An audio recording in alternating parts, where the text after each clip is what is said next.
Oscar, wow, where are you? Can you shout so that I can find you? I can find you. Oscar, where are you? Where are you? Are you hiding here? Are you hiding here? Oh, found you.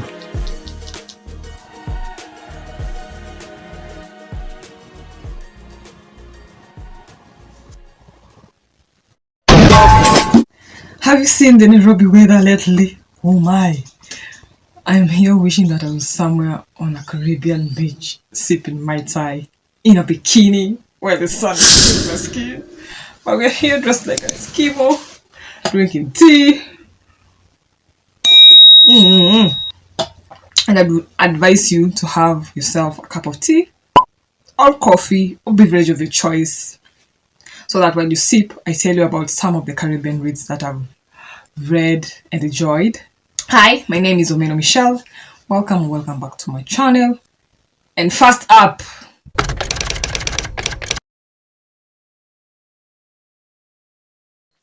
is When We Were Birds by Ayanna Lloyd Banwo.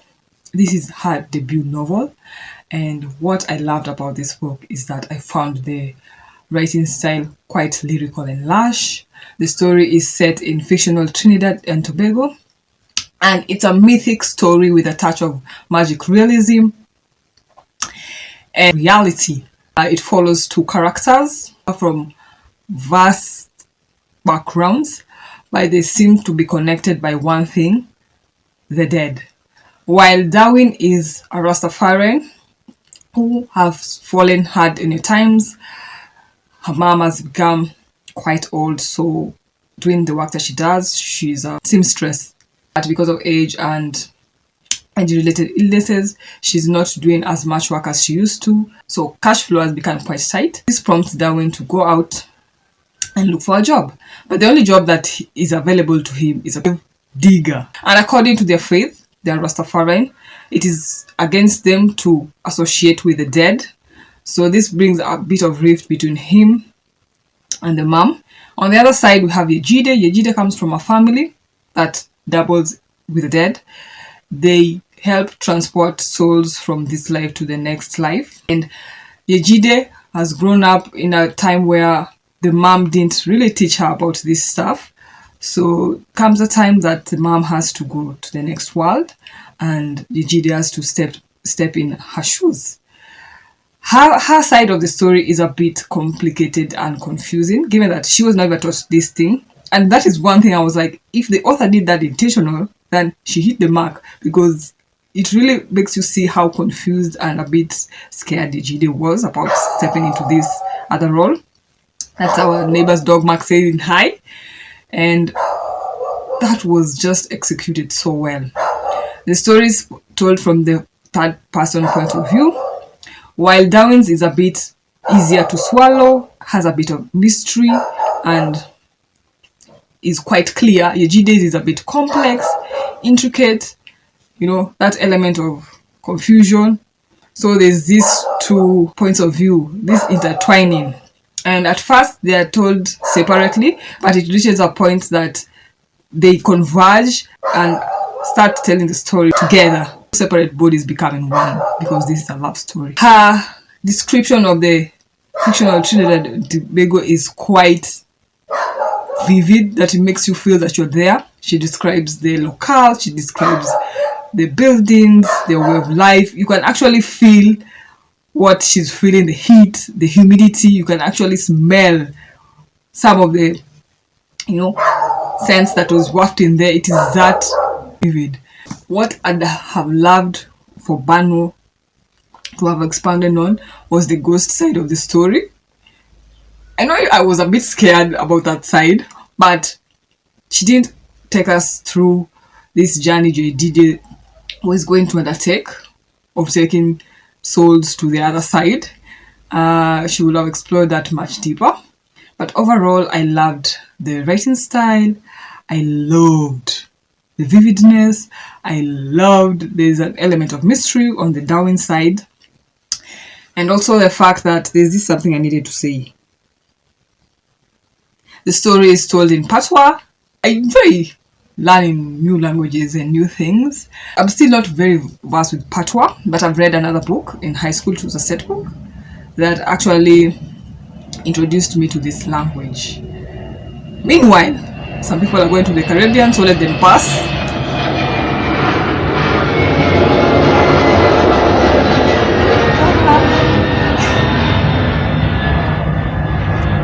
So if you don't mind reading a book in Patois, then I will recommend this. I will recommend this. The next book is a favorite of mine. We read it in high school, part of the set book. It was not main. There's those optional set books that you can read, and then there's those set books that are set. But I love this. It introduced me to Jamaica, a bit of their culture, their music, a bit of their history, and funny enough, I've read this book so many times, I've lost count. I don't know if I read it last year. I need to read it this year. Another book is Homestretch by Velma Pollard. It's set in the UK and Jamaica. It starts off with David and Edith, who came back to Jamaica after living in the UK for a while, greener pastures and all. And they come back and reunite with their niece, Laura, who's so happy to have them back. On the other side, Laura has a friend called Brenda, who was born and raised in Jamaica, but I stand to be corrected. And she expatriated to the UK again for greener pastures, but she's having quite a bit of a rough time. And in the process, she starts to search for roots. If I don't remember correctly, or if I remember correctly, she didn't quite know who the father was. For somebody who has read this book, I still I don't remember much about it. Then on, the story follows Brenda more, but David and Edith are the connecting conduit between her and Jamaica, and she sets off a program to help other Jamaican kids who are born or who had migrated to the UK to go back home, at least get to know where they came from. In the process, Brenda tells us her experience in the UK, the challenges, a bit of light in the middle of darkness. And again, this one is told in Patois. And she goes back to Jamaica. The place is dilapidated. And as the story goes along, you get to see Jamaica a bit come up, especially the area David and Edith were living in.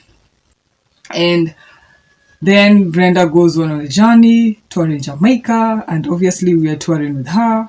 There's this festival that was happening that she took us to it, and then there was this dance called the Dinky Mini. Every time we read a book aloud, I always read a part that was a bit sexual, and this Dinky Mini dance is a dance that mocks death, in that it is very sexual. Sex leads to, most of the time, new life, so they're mocking it, and it was just very provocative. The description was that I was just giggling.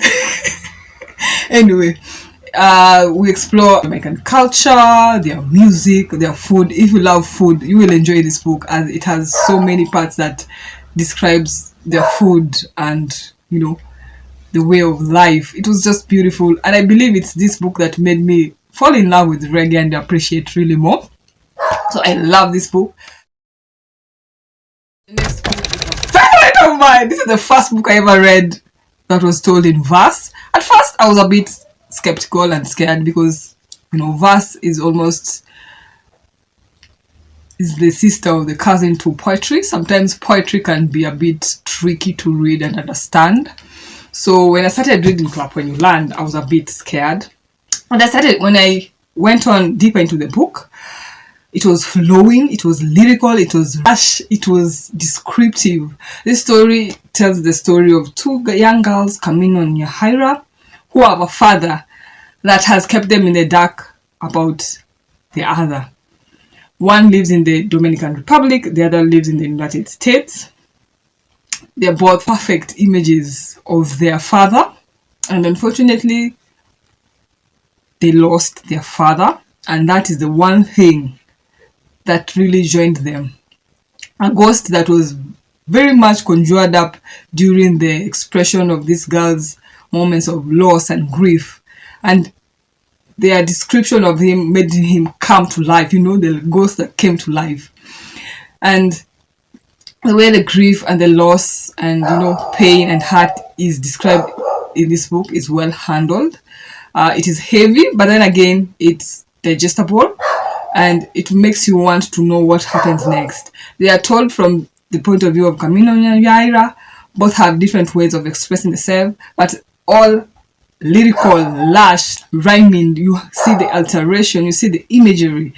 She delivered this story of two girls so beautiful. I was like, wow. I read it in 2 settings. The first time I read it in, I think, 3 settings. So I think every time I read it, it will take me to read short ends. And you can see that this is also to women, because most of the main characters are women. You get to see how men's action affects them. In the end, they stand up for each other, they root for each other, and I feel that they came up on top and hopefully healed.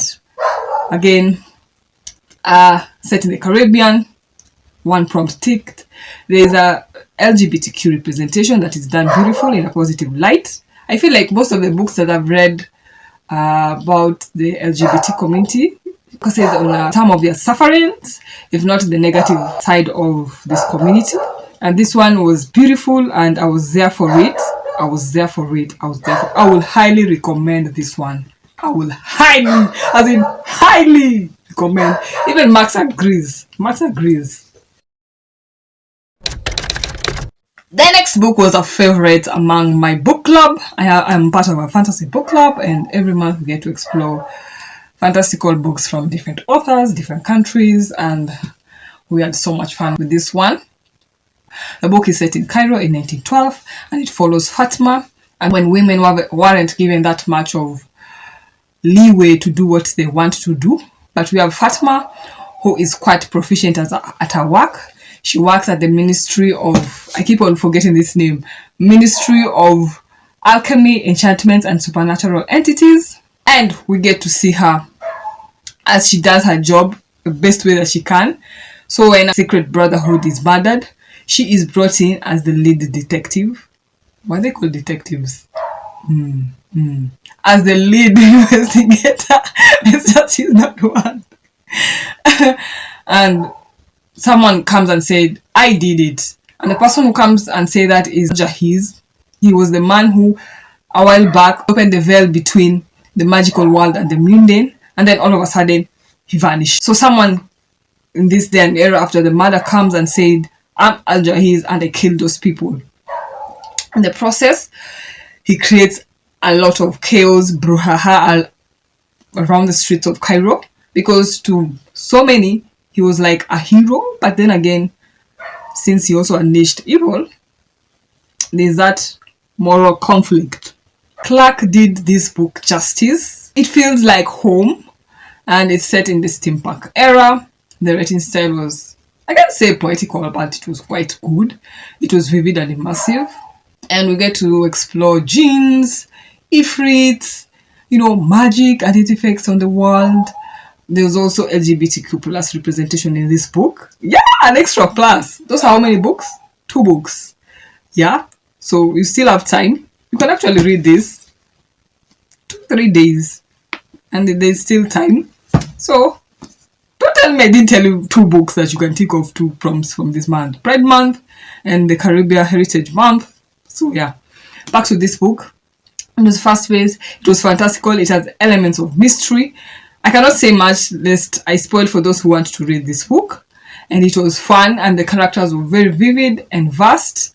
But then again, you get to see some of the prejudices that women and also people of color experience, especially from people of the same heritage. Those pages made me so mad. I'm like, how can you discriminate me against my skin and we're of the same color? And it doesn't make sense. That still doesn't make sense to me till this day. And among also other themes that Clark explores are, colonialism, patriarchy, and it was just unputdownable, as in, I want to read more from Clark. I know there's another book by him that's coming out next year. I know he has written another horror. I'm trying to gather the courage to read I Love My Sleep, and I have an imaginative mind. So imagine me reading horror.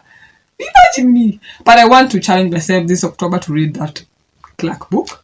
So this one comes highly recommended. The next book, I read it quite a while back. I do not remember much about it. It follows this young man who's a bit overweight, a nerd, loves his sci-fi, loves his movies, loves his video games, and he attempts to like be the Dominican version of J.J.R. Tolkien. So let me just read for you the synopsis of this book.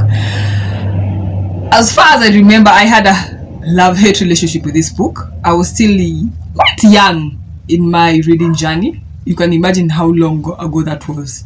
I was still in that phase of, I just want to read mystery, thrillers, and what is the other? Suspense.